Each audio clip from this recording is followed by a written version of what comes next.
jurusan akuntansi. Kelompok 2 akan menjelaskan materi tentang pendugaan parameter.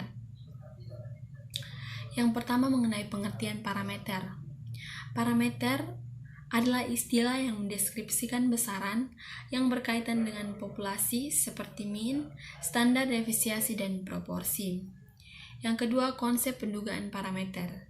Pendugaan parameter mempersoalkan bagaimana cara menduga atau menguji hipotesis tentang parameter populasi dan sampel yang digunakan adalah sampel acak. Berikut ciri-ciri pendugaan dikatakan baik. Yang pertama, tidak bias, di mana nilai harapan dan penduga sama dengan nilai parameter yang diduga. Yang kedua, efisiensi. Makin kecil ragam suatu penduga, maka semakin efisien. Yang ketiga, kecukupan, di mana penduga tersebut harus memiliki syarat kecukupan.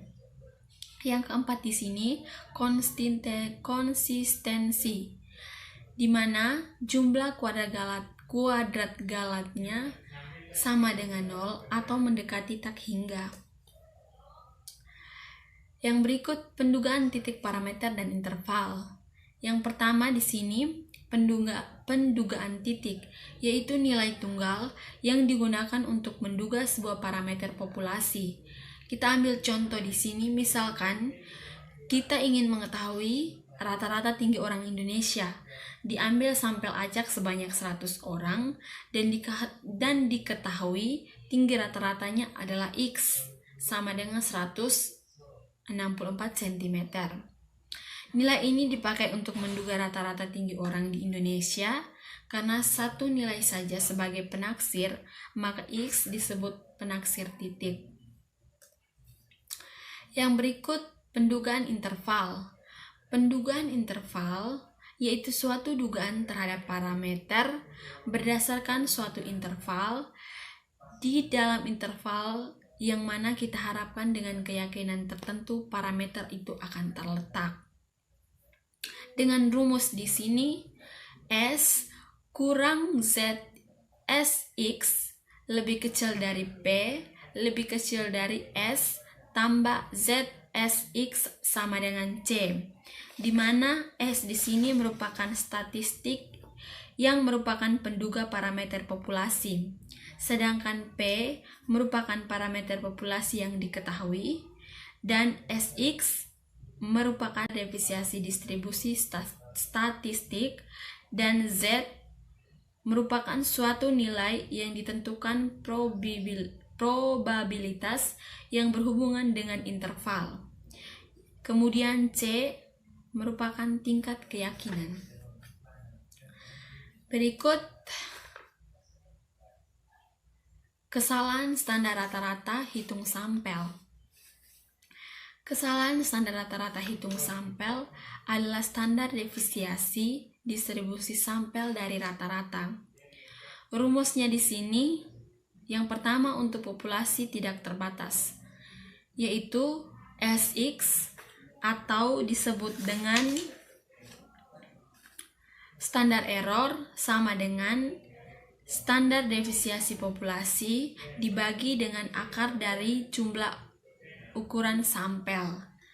Yang kedua, rumus untuk populasi terbatas, yaitu standar error atau SX sama dengan standar deviasi populasi dikali dengan akar dari jumlah ukuran populasi dikurangi dengan jumlah ukuran sampel.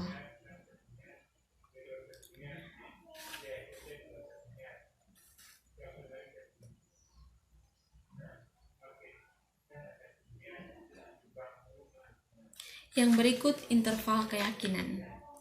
Interval keyakinan merupakan metode yang digunakan untuk memperkirakan parameter populasi berdasarkan sampel populasi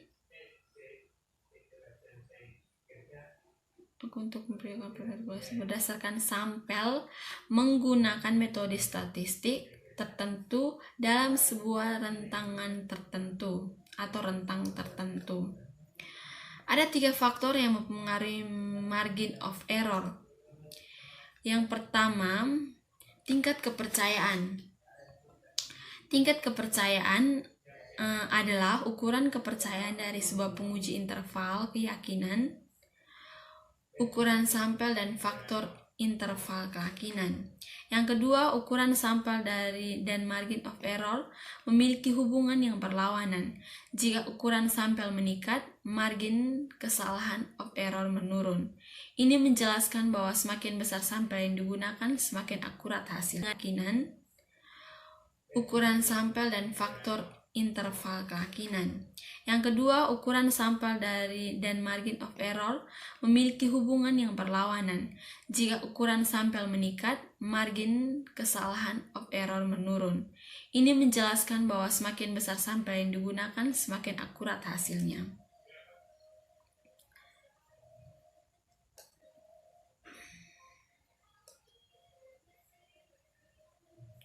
Yang ketiga, variabilitas atau standar deviasi juga mengambil bagian dalam ukuran sampel dengan rumus S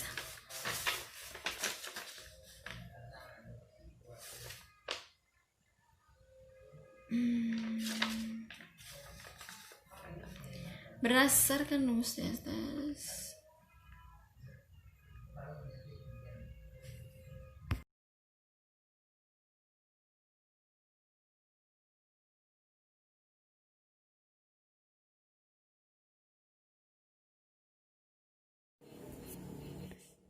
Baik, selanjutnya saya akan menjelaskan tentang interval keyakinan untuk rata-rata populasi. Ada 3 rumus pendugaan interval rata-rata, yaitu yang pertama, distribusi normal dan standar deviasi populasi diketahui. Yang kedua, distribusi normal dan standar deviasi populasi tidak diketahui. Dan yang ketiga, distribusi sampling mendekati normal dan standar deviasi populasi tidak diketahui. Untuk distribusi normal dan standar deviasi populasi diketahui, rumusnya X bar dikurang Z alfa per 2 dikali sigma per akar kuadrat dari N kecil, yaitu jumlah sampel, lebih kecil dari mu, lebih kecil dari X bar ditambah Z alfa per 2 dikali sigma per akar kuadrat dari N. Untuk contoh soalnya, teman-teman bisa melihat di sini.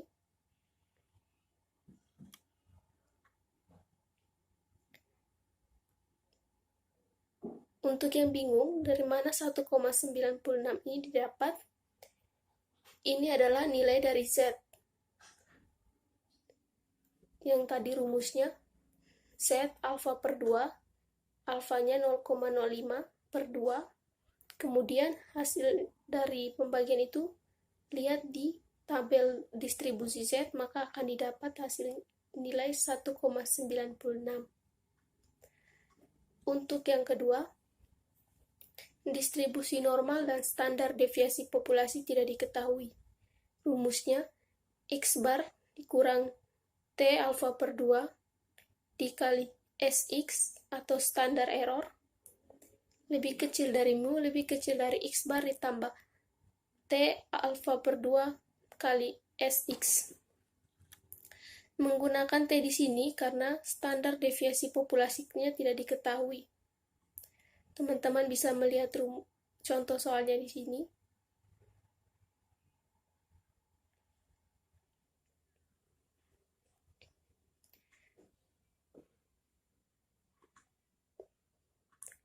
Nilai dari T ini juga bisa dilihat pada tabel distribusi T. Yang ketiga, distribusi sampling mendekati normal dan standar deviasi populasi tidak diketahui. Rumusnya, X bar dikurang Z alfa per 2 dikali SX lebih kecil mu, lebih kecil X bar ditambah Z alfa per 2 dikali SX. Teman-teman bisa melihat contoh soalnya.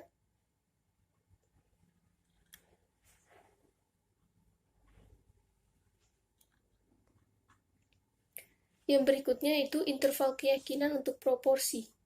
Contoh soalnya, bentuk pendugaan proporsi populasi dirumuskan sebagai berikut, yaitu P dikurang Z alfa per 2 kali SP lebih kecil dari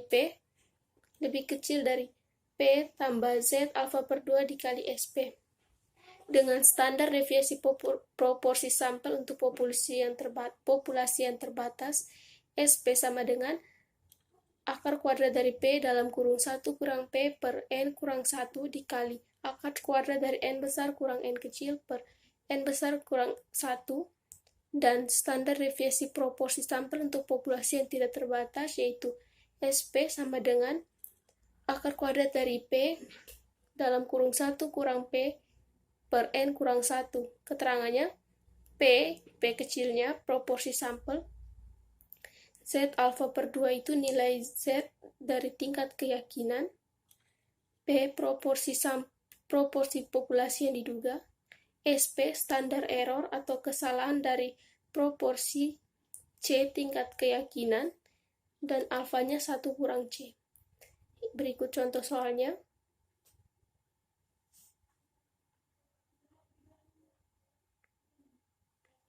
Selanjutnya itu memilih ukuran sampel. Memilih ukuran sampel penelitian merupakan bagian terpenting yang harus dilakukan oleh setiap peneliti yang menggunakan metode survei.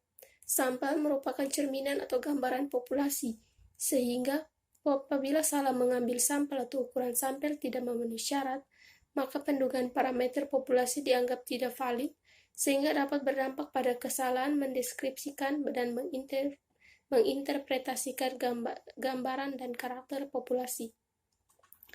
Ada beberapa hal yang harus diperhatikan dalam memilih ukuran sampel, yaitu ukuran populasi diketahui, kemudian pilih taraf signifikansi yang diinginkan.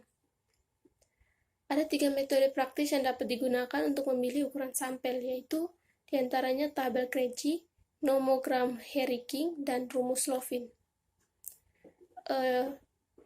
Dengan menggunakan metode Krejci harus memenuhi syarat, diketahui jumlah populasinya, dan pada taraf kesalahannya, yaitu 1%, 5%, dan 10%.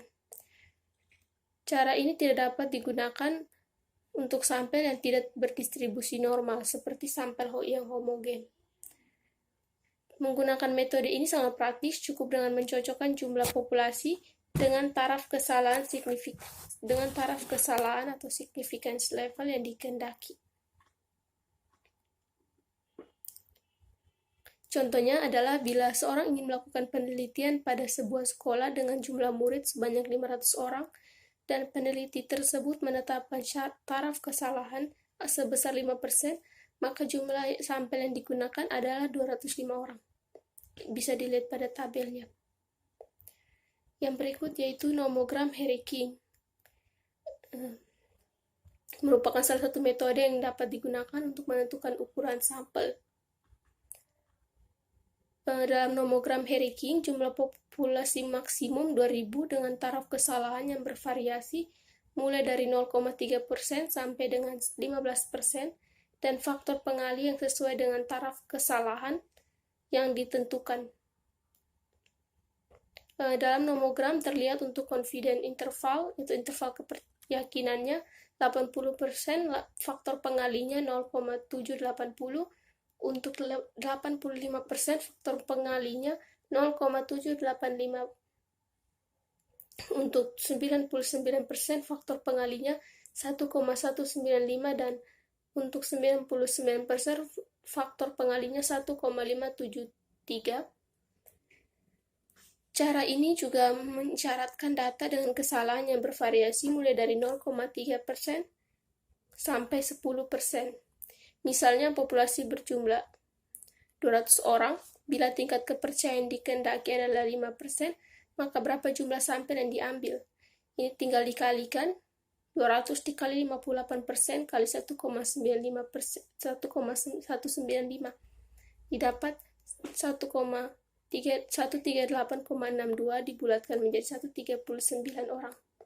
Angka 50% ini didapat dari nomograf dengan menarik garis lurus melewati angka 200 dan taraf kesalahan 5%. Lalu 1,95 adalah faktor pengali dari selang kepercayaan 95%, berasal dari 100 dikurang 5. Metode yang terakhir yaitu rumus Lovin. Rumus Lovin untuk menentukan ukuran sampel minimal jika diketahui ukuran populasi dan taraf signifikansi. Rumusnya N sama dengan N besar per 1 tambah N alfa pangkat 2. Ini contohnya. Baik, sekian dari kelompok kami. Terima kasih atas perhatiannya. Sekian.